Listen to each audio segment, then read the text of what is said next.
New on Curiosity Stream. How do you connect a 16th century potato to limitless energy production? Could Napoleon's toothpick have a direct link to a machine that predicts the future? And how can a 1700s conch shell chart a course to humans connecting their brains to the internet? James Burke's visionary series Connections returns for a new generation.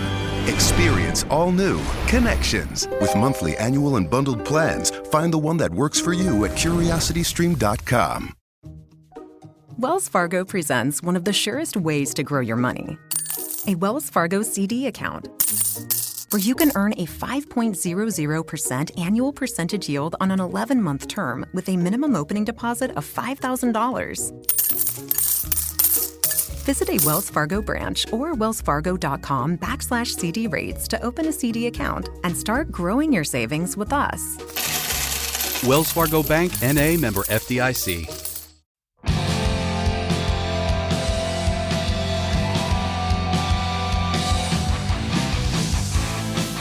In times of old, in times of new, there's a God to follow to make it true. It's the pop culture field, and you will.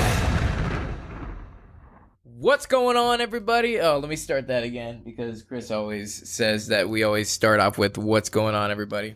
Hello, welcome to the Pop Culture Field Manual Podcast. I'm one of your hosts, Cameron Fath, and I am here as always with my good friend. Israel Wright, former Green Beret. I decided to sound manly for that one. Exactly. And I have to talk about mine. You always talk about your background, and now I got to talk about mine. I guess we don't Cameron have Fath, to. If former they don't know Army by Ranger. Now, Thank you.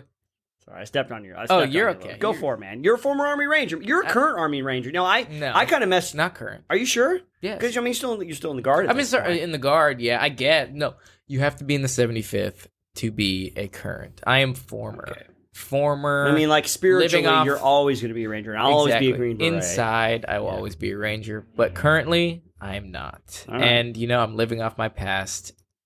So if you're living off your past, I'm coasting, man. I'm running on fumes at this point. I'm riding this train off my past successes.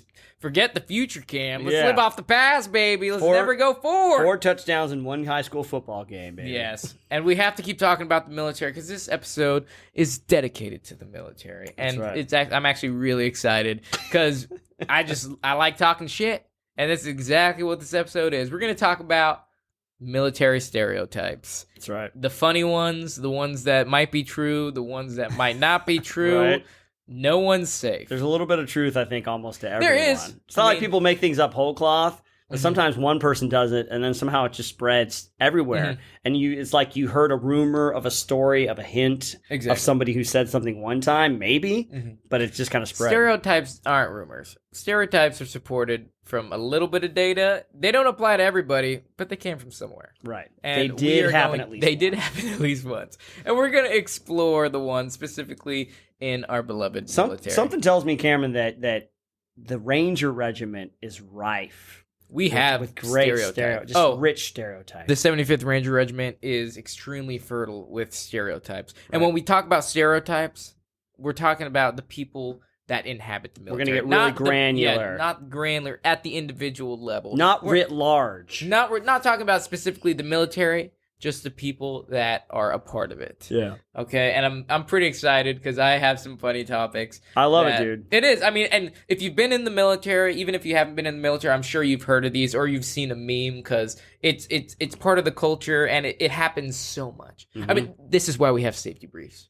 This is literally why we have safety briefs. They don't just, they don't say safety briefs just because they haven't happened and they're trying to, they're trying to avoid a problem. No, they're trying to keep it from happening again. Right. In military, it takes all kinds, from the highest to the lowest. Anybody can join, and so these safety briefs, a lot of times the manuals and stuff, they are written for the lowest common denominator. They try to get real basic. Yeah. All right. Even though they get a little wordy sometimes, but you got Joe in there, and he's maybe sometimes. I think a lot of these stereotypes, when it comes to soldiers, come out from a lot of times this is the first time that any of these guys have been away from their families. Like they are out of high school or any kind of They're like fresh. Yeah, they're fresh. They're out They in the don't know. world and they're doing it. They're independent for the first time in their lives. They got a good chunk of change in their pocket. Yeah. You know, they have no worries in the world other than being in the right place in the right time with the right uniform on. There you go. And for those of you that don't know, when we say safety briefs are usually given by a first sergeant of a unit before a formation is released into the wilderness. Yeah, for the weekend or something. For the weekend. Or leave or something like that. Or something. There will always be a higher up NCO, senior enlisted NCO, giving a safety brief just so his Joes don't come back in handcuffs or dead. So, I mean, classic example safety briefs, ones that have always been given to me was like, hey, you know, don't hit your wife or don't hit your boyfriend or husband, wherever you float, you know.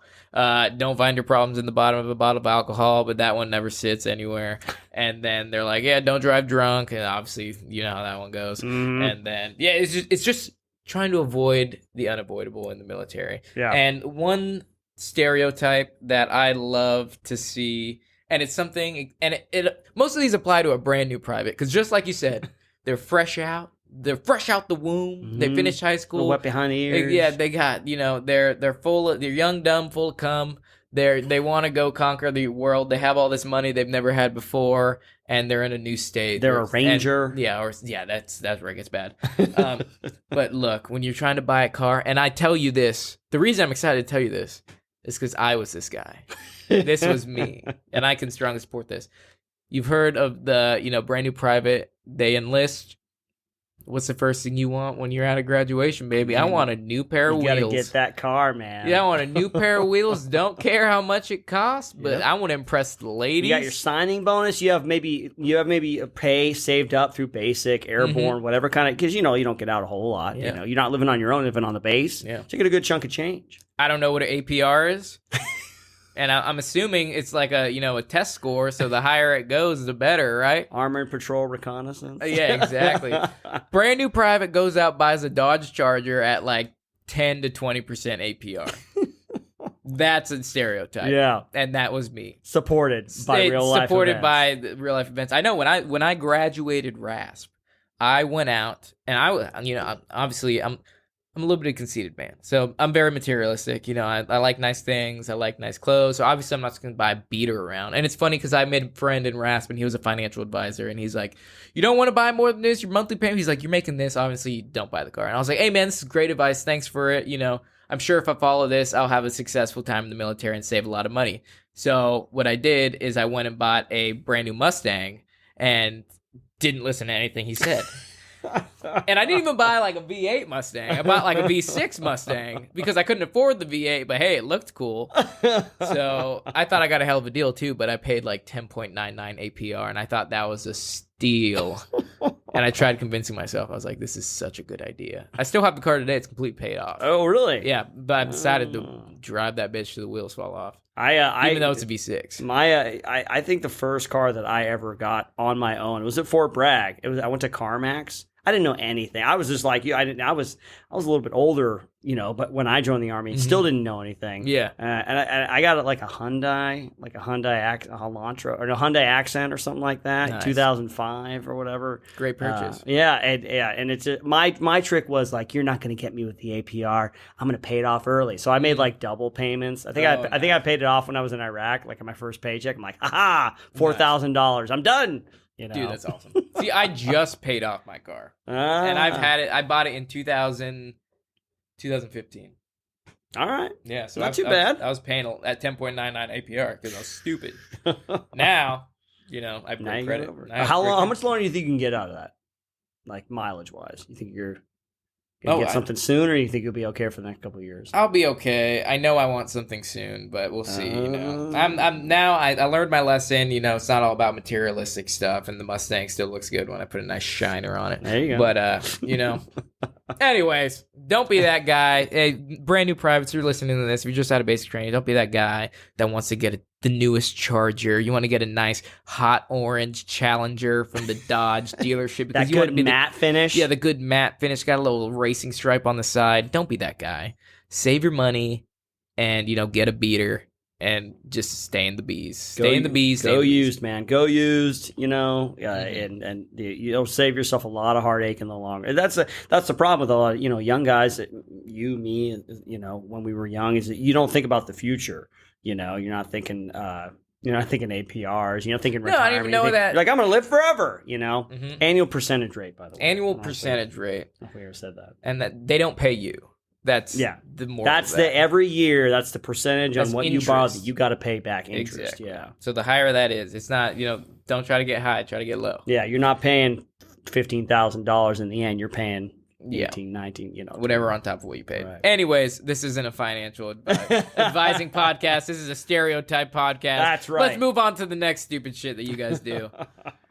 You want to mention one? Yeah. I had I kind of a hard time with this one. I try to think of like questions that I've been asked over and over and over again, like on the stream or just people comment section from our gameology stuff. But like one thing that like and not to get like too heavy and serious, but like everyone or a lot of people when I tell them I was in the military, they're like, "Oh, I'm so sorry." Like, are you okay? And I tell them I had a good experience in the military. Like what? Well, that's great. Oh wow, that's and I don't a lot of and not everybody has a good experience in the military. I know some people personally that did not, but I had a good time, and I learned a lot, and experience may vary. Oh yeah, that's right. Present circumstances not a guarantee of future outcomes, but but like just being like, do you have PTSD? Like, are you? What's it like living with that weight on your shoulders every single day? That weight of guilt. I'm like, what guilt? What are you talking about? Baby killer. There's just a lot of assumptions and stuff like that kind of come in with, and I think sometimes it's pop culture, where you get like the the brothers, Jake Gyllenhaal and Tobey Maguire, or you get like Redacted, or you get The Valley of Elah. Any of one number of these movies, they're like, it just wrecks you, and you're the military, the war experience. You come back a broken man. And look, hey, not throwing any shade on anybody that actually has dealt with that kind of stuff. I want to make that very clear. But it's not everybody's experience. No, not whatsoever, man. No, I like to tell people I had probably about as good an experience in the military as one can have without any of the kind of the severe kind of the trauma and the stuff that the things that I deal with in my own personal life. I've kind of always dealt with if the Army did anything, it kind of just brought them to the surface, and stuff. But but no, I mean it's just the assumption of like oh no, they kind of just want to handle you with kid gloves and stuff. Like no, I'm good, man. I'm living my life, I'm living my life. I had a freaking blast in the military, and I was exposed to some things that people shouldn't see.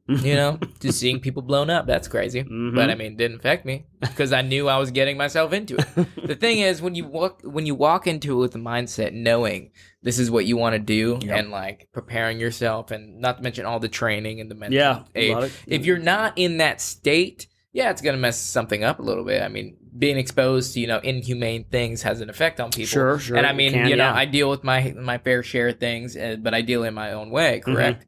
But that doesn't mean I'm like sitting here and I can't fucking sleep at night and I'm just like screaming. 4th of July comes out, I put the veteran lives here, no fireworks, please. That shit's fucking weird. But man, it's experiences may vary. Yeah, experiences definitely, and it's all about mindset. Like if you're joining the military in wartime and you're afraid of deploying, stay the fuck out. Yeah, it's you gotta expect that. Even if you're doing like, I would say even something like a desk job or some sort of like rear detachment support unit, you can't be surprised if that happens. Be surprised, man. You signed up to do a job knowing if you joined for the 10.99 APR Mustang, you're in the wrong place. You joined for the wrong reason. Well, that's a good one, man. One stereotype that's funny that I saw in here was your classic military person meeting the woman of his dreams and marrying them about 3 days later. Jennifer, Shelby, that date was so great. Will you marry me? Yep. And it's okay. I will give it to. This happens a lot, and the reason it's a stereotype is because it's true. It happens a lot. It's true. It's 100% true. You're young. You're young. Like you say, the triumvirate, the triple. Exactly. But the military, I will say that the military incentivizes Does marriage. it, you think? Yes, absolutely. BAH. Oh, you For get the more, young- basic allowance for housing, yeah. Exactly. You get more money. They pay you to get married. And for a young guy, especially a lower enlisted, that's a no-brainer. I mean, you're barely making pennies on the dollar. So if I could marry this local stripper that says she loves me in 2 days. Tatiana? Yeah, Tatiana, Brooke, Scarlett. I'm just making up names now. Consuelo? Yeah, Consuelo, the ones that work right off base. They'll tell you they love you. They want the money too. And people, privates fall for it. They're like, oh, I can get paid more money. And the thing is in Army specifically, I could talk, is you don't get BAH as a single guy until you're E6 or higher. Right. So, I mean, and that takes years to, achieve for some people. I mean, I'm not even E6. I've been in almost 7 years, hopefully getting it soon. But it's, you don't get that amount of money, and that's a lot of money depending on where you're living at. So, I mean, if I'm, Joe Schmo, and I'm like, oh, I can make $1,000 plus $2,000 extra a month if I just say I do. Hell, let's go, baby girl. I love you. You're the love of my life. For now. Until we get divorced. I'm on my 3rd wife and my 7th child. But it's true, man. They incentivize it. I think the military incentivizes it. I love one. I love this one because I think it's true for me. But military dudes super organized in their lives. Whether it's actual like physical like organization of your home or like super organized in your mind and stuff like that. It's like, I wish that were true, but that's what we need the structure of the military for, is to keep these guys, get these guys in line. Yeah, that don't know how to, whether it's organizing your sock drawer or being able to make a meal for yourself. Yeah. I will say that they were probably organized at one point in their military time, and mainly during basic training because they force you to be organized. But oh man, the second you leave someone, the second you leave someone unattended or unsupervised, that's when shit goes wrong. There is a term for these people in the military, and they are called dirty birds. Dirty birds. And if you are a dirty bird, you deserve to burn, my friend. Just bad hygiene. Bad hygiene. Were it not for the organization and the guardrails of the Army. Yeah. Dude, dirty birds. I have one story of a dirty bird. I went to Ranger School with this one officer, and we were sitting there. I don't recall his name. I just remember his face. That's the thing about Sergeant Ranger Dirty School. Bird? No. He was telling me about a dirty bird and his unit before he came to Ranger School. And I remember he was basically telling me there used to be an officer, a PL, that was in his unit. And every time they were out in the field, the dude would stink like shit. This all the time. No matter if it was a brand new uniform on, he would just smell like poop all the time. Literally. Literal poop. And they found out that literally when they're in the field and he would go use the restroom in the field, dig in the slit trench or whatever, he wouldn't wipe his butt. He would just pull his pants up and use the inside of his pants to wipe his ass. Oh my god. So he would basically just walk around with poop in the inside of his pants. And his commanding officer found out, court-martialed him for being a dirty bird, lost his commission, kicked him out of the military. Oh my goodness. Serves him right. Get out of here. You're a dirty bird, you can't be living like that, man. You're an officer. You're in charge of these people. Look, it's one thing to do it out of ignorance, but when you do it on purpose, you're you are full-grown submitting other people to this. And he thought that was clean. He's like, oh, I'm just going to wipe my butt with the inside of my pants. That's not going to go anywhere. It's not inside me anymore. It's not. It's probably going to work out. Yeah, and then, people whose barrack rooms are just the biggest mess in the world. Man. Pizza boxes everywhere, just like, oh, Lord. It's like, the hardest part, now I'm thinking of something, because there was a period of time, a transitional period, where we were doing training at Fort Bragg, and we were living in an actual barracks, it was like 2 to a room and stuff.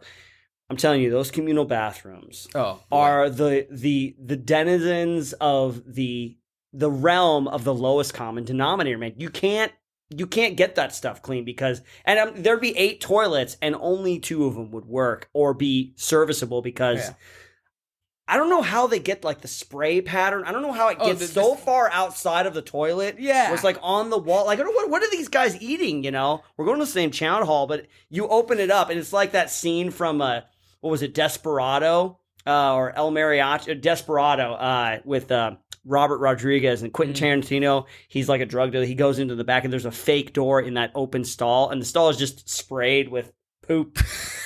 And I'm telling you, it was just like that. You can go look it up. It's surprising. I've seen it. I've seen the horror. I couldn't go in there, man. I would like use one part of the sink and I wouldn't touch anything else. And the communal bathrooms are ruined. And the porta potties in the field, like that one porta potty they have for like 300 guys.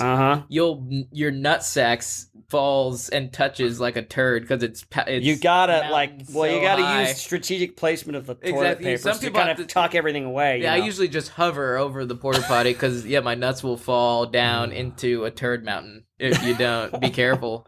And the toilet paper's always gone within the first 5 minutes. Bring baby wipes. Yep, you got to bring your own. Yeah, but, this is good. So if you think military dudes are like clean and organized and well pampered, and no. Yeah, that's a stereotype, man. That is false. I will say though, I have one right here. Is that we can literally fall asleep anywhere. That's a stereotype that is true for me. Sure. Yeah. Oh, I can fall asleep anywhere. Yeah. Plane, middle of the day, no problem. Yeah, the pouring rain, that I literally did do. Yeah. All right. Which one you want to tackle right here? Well, it's interesting because I didn't think this. I am who I am, and I went in at the age that I went in, not very mature, but I was like 24, 23, 24 when I went in after college and stuff. And so the whole idea of like the young aggro, like the war machismo, junkie, man. Yeah, they're just the really aggressive dudes, out there. I remember there were a couple of times, once in Fort Bragg, out in town, out in Vietnam, out there at a bar. Yeah, I went because I wanted to hang out with my buddies. I didn't really drink, Yeah. But just the dudes, just the puffed up chest. So I guess we're not really talking about stereotypes. Marine Corps. I'm telling you, but and they just, the chest puffed up. They get a couple drinks in them, and they're just that aggro, whatever they're dealing with comes out. Dominance. You gotta find the weakest guy like out in the wild, and you gotta mount him.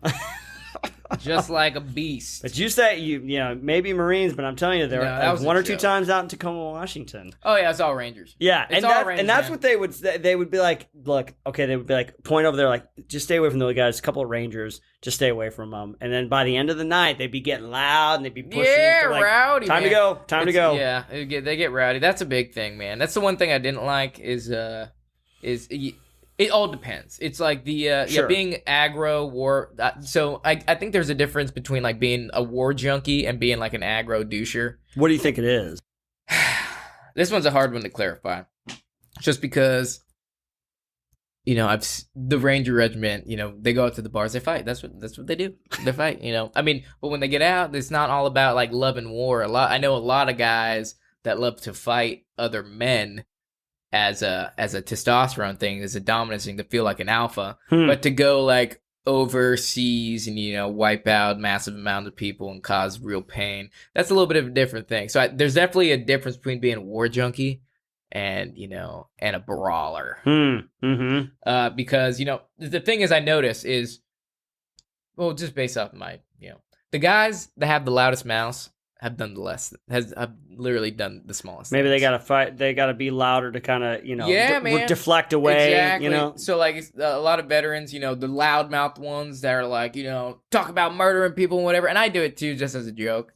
But like the ones that are serious, making fun of those guys. Yeah, the serious guys are like, yeah, fucking stack of bodies, whatnot. Those dudes have not done a lot in the military. I'll put my finger on it and say they haven't done a lot in the military. Typically, yeah, I would say, yeah. The real guys, the ones that have been in the shit, the ones that have stacked bodies higher than the ceiling, and have been in for long periods of time and seen a lot of shit.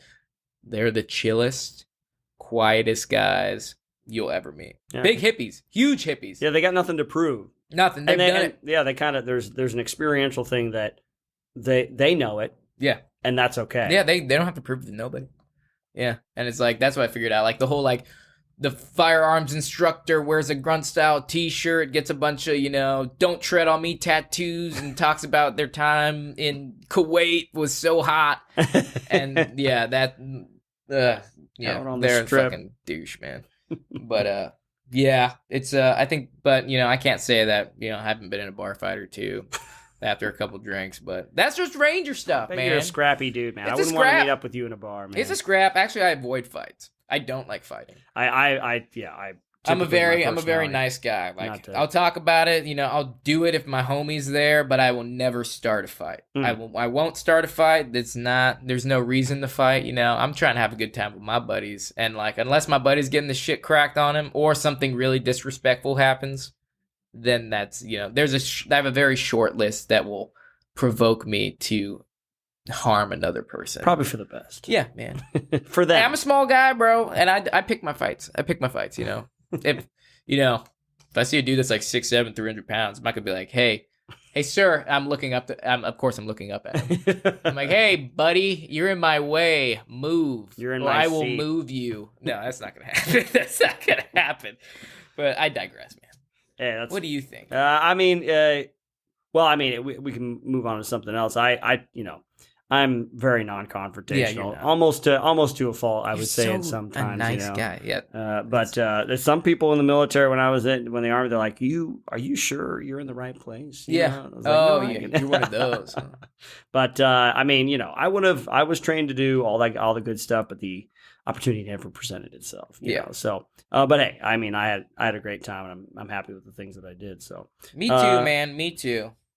what about I want to hear you talk about this one actually, because I feel like you have a lot of good stories and experience because you had privates underneath you. Mm-hmm. But tell me about that style, that fashion sense of the private. The private style, man. It's terrible. Wellington style. So all my military guys listening to this, you can pick out a brand new guy just on the street. You can pick him out. It's probably because of his haircut.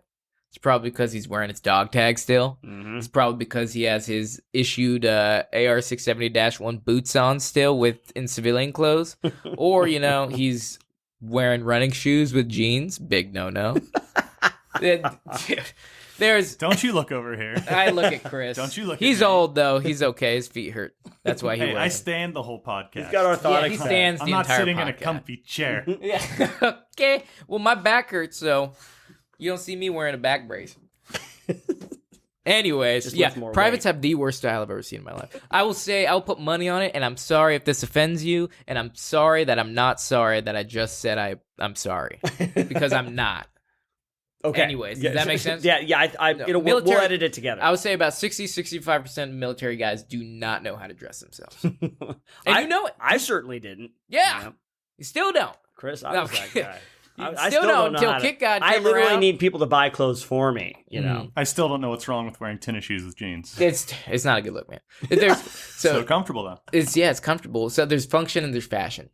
Know the difference. Know when to do the difference. Should you err more on the side of fashion if it comes down to it, or more on the side of function? Well, the thing is, when I'm on duty, function, of course. I want gear that works. It might not look as pretty, but if it works, right? Mm-hmm. But eventually, we've come to times of technology and innovation to where function and fashion, if it's done right, meshes and molds. For example, On Running, they make running shoes that look great in jeans. Chris. Anyways, but yeah, I would say about 60%. You've been to a release formation and you've seen what everybody's wearing. Mm-hmm. It's typically the senior NCOs that don't know how to dress at all, but nobody says They're anything not leading. because you can't tell these guys what to wear. But there are a few exceptions, and it's probably some of the younger ones that have very stylish wives. And also the guys that go out a lot, they know how to dress. But then again, they don't make a lot of money and they spend all their money. It's typically the guys that drive the Challengers that know how to dress, but it's a kind of beast eats beast thing because they're like, I'm spending all my money on my car, so I can't spend it on my clothes. But it's wild. You can point out it's a high and tight. You'll see a high and tight. They think it's cool. Your basic issue glasses. If they wear glasses, they'll probably still wear their basic issue glasses in civilians. Don't do that. Go get yourself a nice pair of clothes. Go to the H&M. Go to Zara. Don't go to Walmart. Oh, but your Wrangler jeans are only $25. I don't care. Go spend some money. Look good, because it'll help you in the long run. Now, let me ask you, where did you get your sense from? Did you come into the Army with it already? Yes. Okay. So actually, I went through a weird. If you actually went, that was funny. I went through my storage container and I had my dead hooker bag in there. A dead hooker bag is like this old bag that you can fit like a dead hooker in the military. It's like it's before the duffel bag. Right. Yeah. So Large carrying bag. large green carry bag with a zipper on it. Unfortunate Has two handles. name. Yeah. Unfortunate name. Can probably serve the purpose, but We're never anyways, gonna find out. Never gonna find out. And so I found that bag and it had everything that I went to basic with, and it had my civilians in there. I was like, oh my god, because I went through a real big hip hop phase. I'm talking. I wore high tops, Gotta get skinny some of those jeans, pictures, man. some like the diamond T-shirts. Like I wore snapbacks with flat brims. I wore gold chains, gold watches. What? Dude, yeah, I went through a big hip hop phase, but that's because I danced in high school. Yeah, you and I was- literally like you I was were a b-boy. I was on a professional competing, nationally ranked hip hop team when I grew up. Dude. Fun fact about me: Yeah, I don't do that anymore. really fun fact. Fun fact. Can Yeah, you no. do you ever I find can yourself get in the down living still. room? I can get down still. All right, cool. But anyway, so I went through that phase, and I found like my collection of shit, and I was like, oh, this needs to go. Because I was like, this is bad. But then again, my sister and my mom was actually in the fashion industry growing up. So she was a fashion designer. Killer. And then she made a huge mistake and gave birth to me. And she had to come out of the fashion industry and raise me and my sister. Or my sister and I. What a mistake. Yes, terrible mistake. God damn Yeah, she stayed in that career. Yeah, should have stayed in that wiener nutsack. But anyways, I have good style now. My girlfriend has great style. She steers me in the correct direction. That's good. And really, there's only one person that ultimately, when you're in a relationship, that you need to please, and that would be the lady. I mean, I would hope I have good style. I own a streetwear brand. If I was... Jesus. Go to Otherwise- kitgodapparel.com. KitGotApparel.com, everybody. It's not grunt style, I'll tell you that. They fucking suck. I mean, if this whole time and then you're like, I have no style. I'm terrible at style.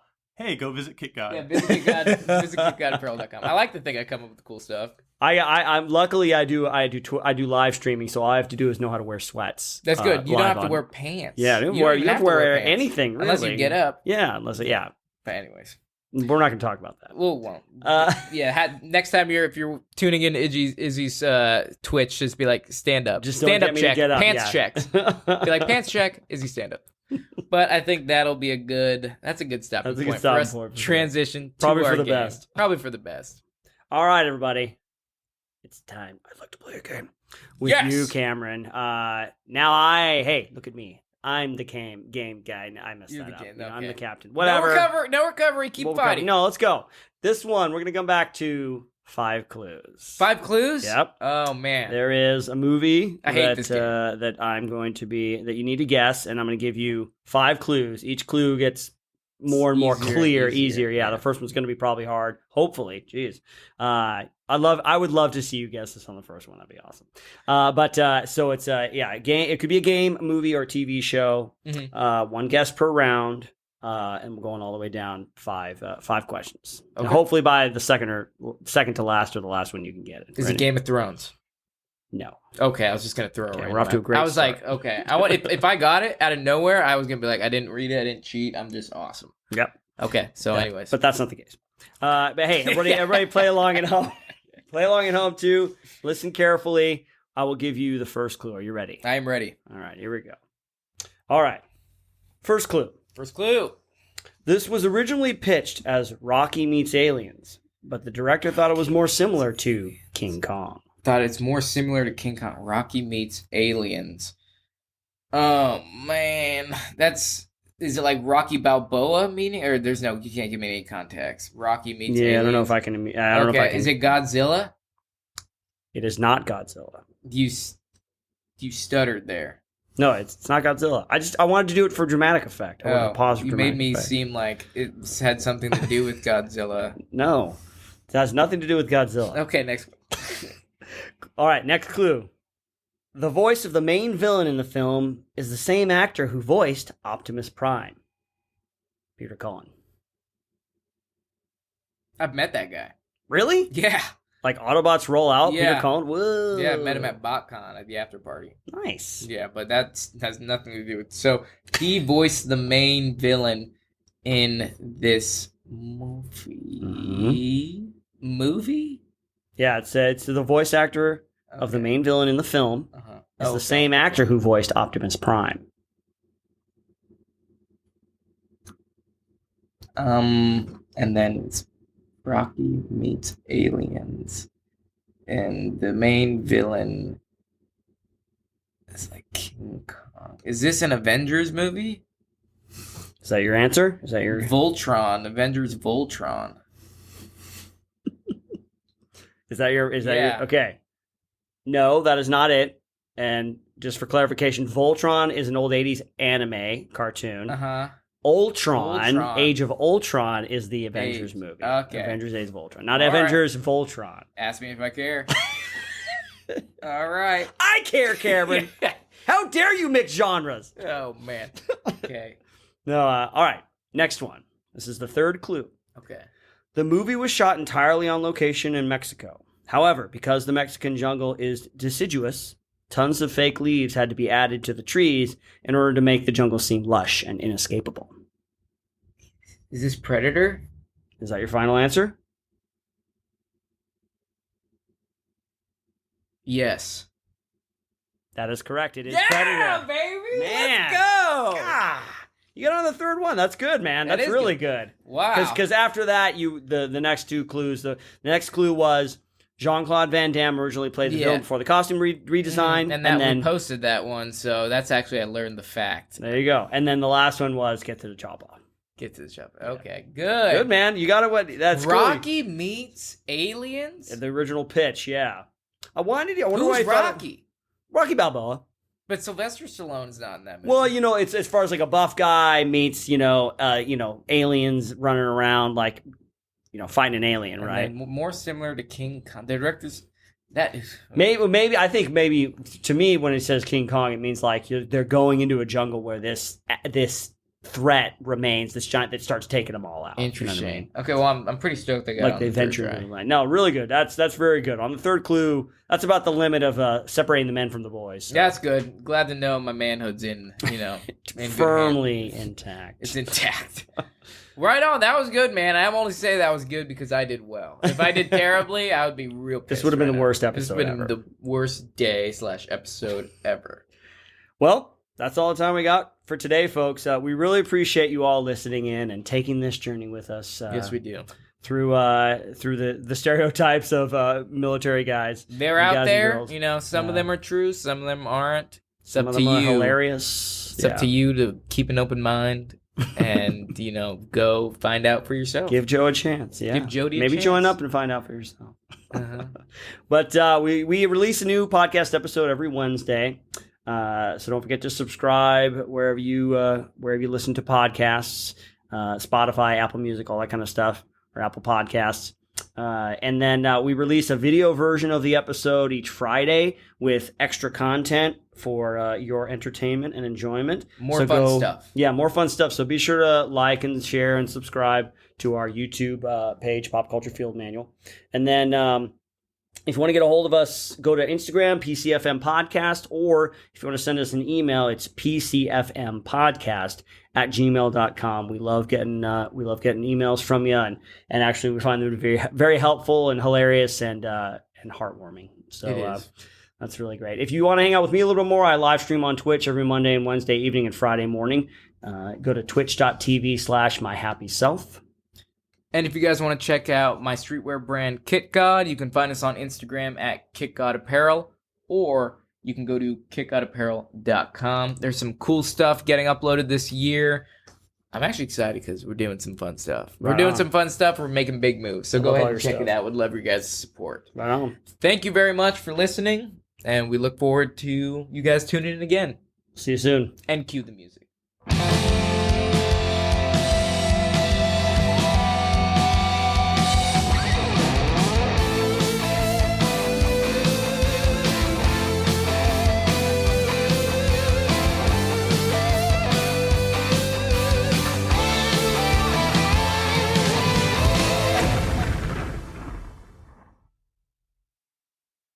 New on CuriosityStream. How do you connect a 16th century potato to limitless energy production? Could Napoleon's toothpick have a direct link to a machine that predicts the future? And how can a 1700s conch shell chart a course to humans connecting their brains to the internet? James Burke's visionary series Connections returns for a new generation. Experience all new Connections. With monthly, annual, and bundled plans, find the one that works for you at CuriosityStream.com.